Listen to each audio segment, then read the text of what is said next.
This week, the Bengals take on the Cardinals. It's a must win. Let's just call it what it is. It's a must win. It needs to happen.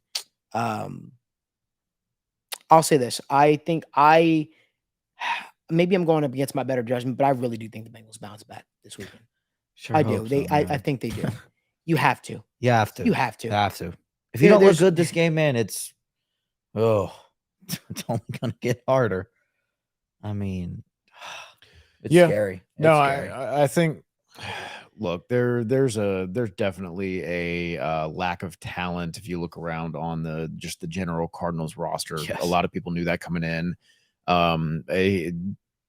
Gannon's got them playing a little bit outside of their minds right now. Yes. He's got them playing above that. Right. They're playing great ball. And I don't say this to disparage them and what they've been able to accomplish. Big fan of Michael Wilson coming out. Glad to see that he's doing really well. Hope he can stay healthy. Very talented receiver. James Conner, great story with him. He deserves to have success with what he's gone through. Glad to see Josh Dobbs bounce back. But it's not a stretch to look at this team and say they've overachieved, and eventually that crashes back down to earth.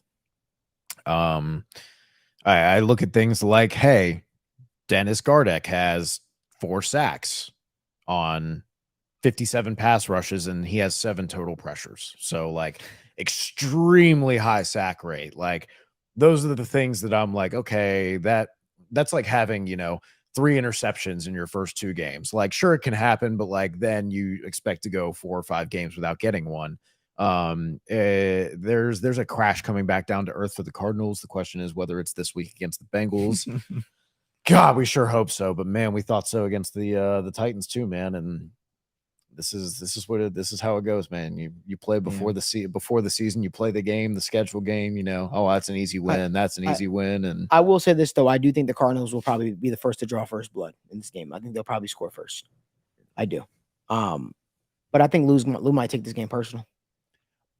Hear me out. So. No. Go ahead. The disrespect that they showed him for the Cardinals job, that was it went down. It went down messed up.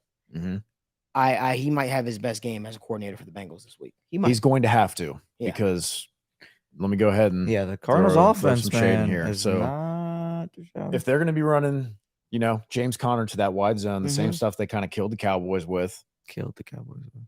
You're going to be asking your boundary players and your corners and your defensive backs to be doing a little bit more tackling than you probably like to right now, because Mike Hilton, through 4 games, 137 defensive backs, corners and safeties have played at least 150 snaps.